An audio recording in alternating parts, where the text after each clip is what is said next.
Hello friends, body student YouTube channel में आप सभी का स्वागत है। आज का इस वीडियो में हम बात करेंगे कल्टीवेशन टेक्नोलॉजी के बारे में, मशरूम यूनिट और फॉर्म। हमारा जो मशरूम का फार्म है वो कैसा होना चाहिए। An ideal and profitable mushroom unit have at least 10 growing room at 900 square feet area with capacity to have 10 to 12 tons of ready compost at one time.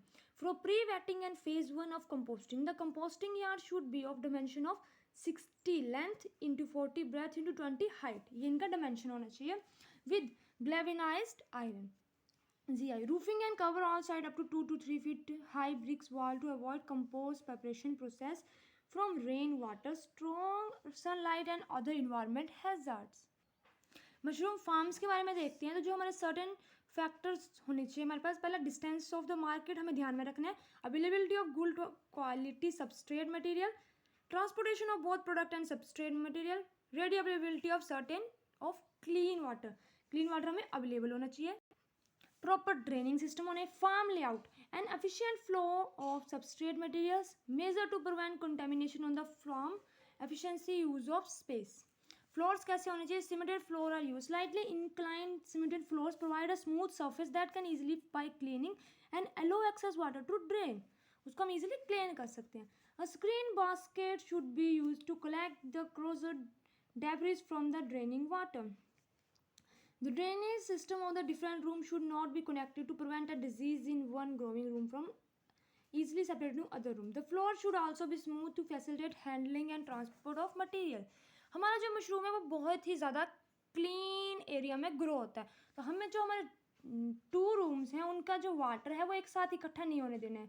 कोई भी ऐसे हमारे पास, अगर जैसे हमारा ये रूम 1 है, ये रूम 2 है, तो हमारे पास कोई भी ऐसा तरीका नहीं होना चाहिए जिससे रूम 1 और रूम 2 जो है वो शेयर करें। उन दोनों को हमें सेपरेट रखना है ताकि वाटर को भी सेपरेट करना है, क्योंकि उससे डिजीज़ जो है वो सेपरेट हो जाते हैं। यहाँ तक कि अगर हम इस रूम में गए और इसमें थोड़ा सा भी डिजीज़ आ चुका है तो हमें इस रूम के बाद इस रूम में नहीं जाना, क्योंकि हमारे थ्रू भी वो डिजीज़ ट्रांसफर हो सकता है।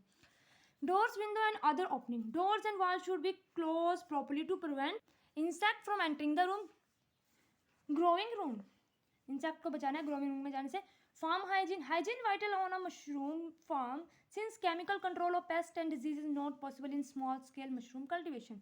Check a suitable site for a mushroom farm is very important. The surrounding of a farm should be clean and free from possible contamination from insect, mold, etc. उसके बाद क्या आता है हमारे पास, this mean that building a new farm close to other mushroom farm should be avoided. एक farm के पास दूसरा फार्म नहीं बनाना है। Insect and disease from this farm could easily separate to the new farm. Insect और disease एक farm में है तो दूसरे में भी चले जाएंगे, इसलिए थोड़ा थोड़ा दूर होने चाहिए हमारे farm. The spawn laboratory should be separated from the growing site.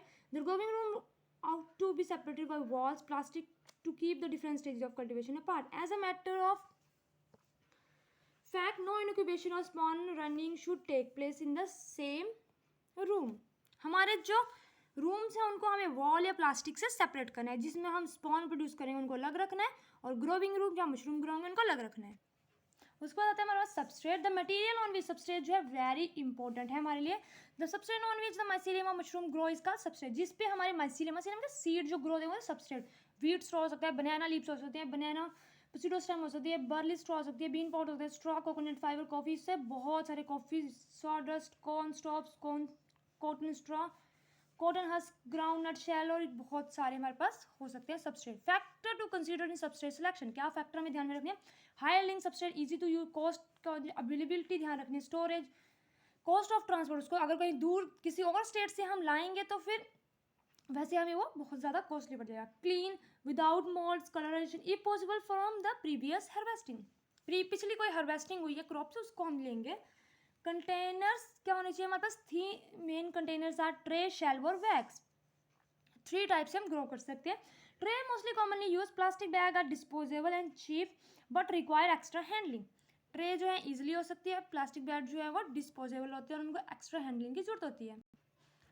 As the compost must be heated in other containers, tray can be constructed out of, tray के बारे में देखते हैं तो tray को हम कैसे बनाएंगे। टिम्बर से बन सकती है, कंक्रीट, रस्ट प्रोटेक्टेड मेटल से बन सकती है। Trays are easy to maintain and hygiene and contain more containers production. Trays हम इन ट्रे की जो सेम शेप और साइज होनी चाहिए। द डायमेंशन का 100 centimetre into 50 centimetre into 15 centimetre. Polythene bag को हम जो है यूज़ करते हैं as a container for mushroom cultivation. Polythene bag होना चाहिए 30 to 60 सेंटीमीटर साइज और 80 to 100 gauge thickness are use for mushroom cultivation. Generally हमारे यहाँ पे मशरूम के लिए बैग्स ही यूज़ किए जाते हैं। Mushroom bags for spawn production non profitable, इसमें कौन कौन से मशरूम बैग जो है स्पॉन प्रोडक्शन के लिए कौन से, और मशरूम बैग मशरूम कल्टिवेशन के लिए कौन, स्पॉन प्रोडक्शन मतलब सीड प्रोडक्शन के लिए, और ये मशरूम के लिए। Non filter bag in spawn production, breathable polypropanol bag with filter, breathable polyethylene bag with filter, bag with no filter HDPF high density polythene bag without filters और breathable polythene bag with filter। ये हमारे mushroom bag for spawn production और mushroom cultivation. इसी के साथ हमारी video complete होती है। आई होप आपको मेरी वीडियो अच्छी लगी। अगर आपको मेरी वीडियो अच्छी लगी तो प्लीज़ मेरी वीडियो को लाइक करें, चैनल को सब्सक्राइब करें। Thank you.